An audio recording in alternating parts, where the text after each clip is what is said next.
I'm sentenced to life in this dark cell of misery.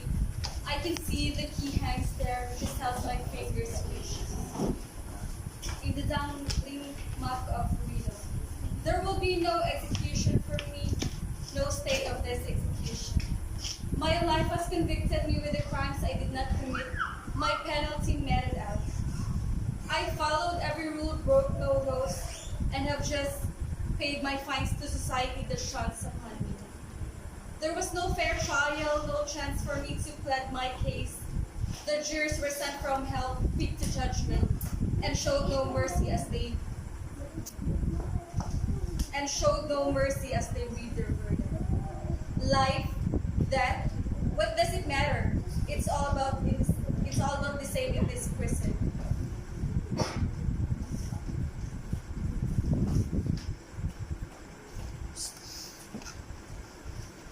It's all about the same in this prison.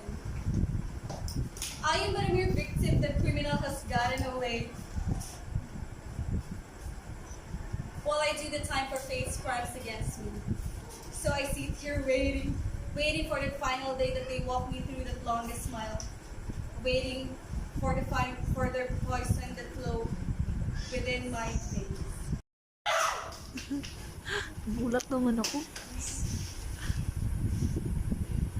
My head's are wet with blood. They are crimson with the blood of a man I just killed. I have come here today to confess. I committed murder. Deliberate, premeditated murder. I have killed a man in cold blood. That man is my master. I am here not to ask for pity, but for justice. Simple, elementary justice. I am a tenant. My father was a tenant before me, and so was his father before him. This misery is my inheritance, and perhaps this could be the legacy to my children. I labored a patch of land of mine, but I have learned to love that land. For it is the only thing that lies between me and complete destitution. It is the only world that I have learned to cherish. And somewhere on that land, I build what is now a dilapidated nipa shop that has been home to me. I have but a few worldly possessions, mostly rice. My debts are heavy. They are the sum total of my ignorance and the inspired arithmetic of my master, which I do not understand. I have labored like a slave, and out of that labor, I get but a mere pittance of a share. And I have to stretch that mere pittance just to keep myself and my family alive.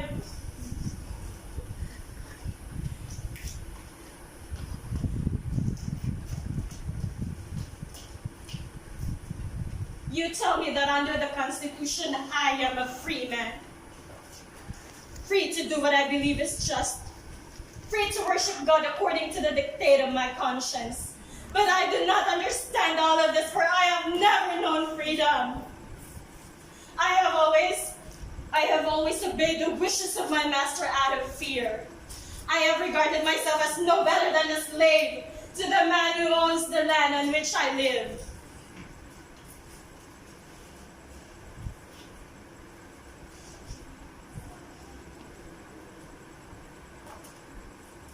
Mine is only one life. Take me if you must, but let this be a sacrifice to the countless other that have been given before, and will be given again and again, and until the oppressive economic system has completely perished, and until the sun of toil has been fully restored into decency and self-respect.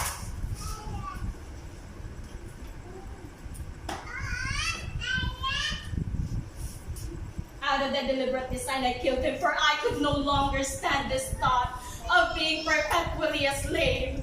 I could no longer suffer the thought of being a slave.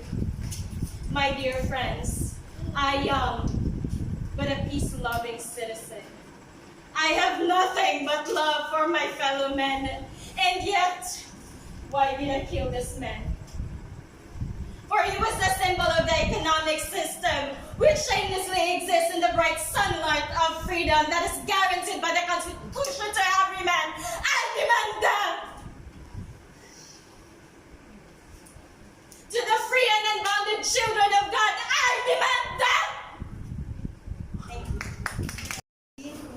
wonder and talk about important things, such as the world and the role in it. I make them try things that they can do, work harder than they want to, and accomplish more than they thought possible. And whenever they do their best, I make them feel proud, capable, and worthy. I make them understand that the quality of their life will be determined by their choices. I make them take responsibility for their actions.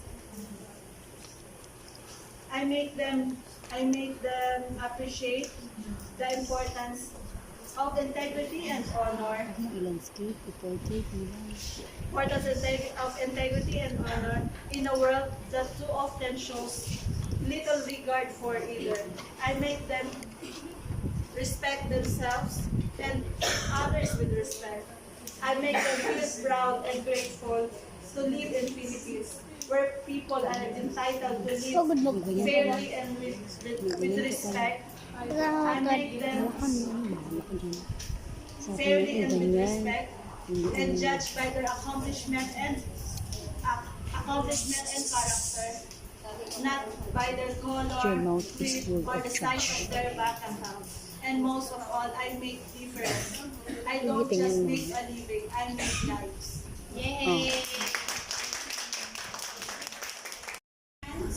Romance country. Lend me your ears. I come to bear Caesar, not to praise him. The evil that men do lives after them. The good is interred with their bones, so let it be with Caesar. The noble Brutus had told me Caesar was ambitious. If it were so, was a grievous thought. And grievous didn't have Caesar answered. Here, under leave of Brutus and the rest, for Brutus is an honorable man, so are they all honorable. Come I to speak in Caesar's funeral. He was faithful and trustworthy. But Brutus says he was ambitious, and Brutus is an honorable man. He had brought many captives from Rome, whose ransoms did the general property. Did this in Caesar's name ambitious? When at the core have pride, Caesar had pride. Ambition should be made of stern stuff, yet Brutus says he was ambitious. And Brutus is an honorable man. You all did see that on the lookout. I thrice presented you the king's crown, which he did thrice refuse. Was this ambition? Yet Brutus says he was ambitious, and sure he is an honorable man.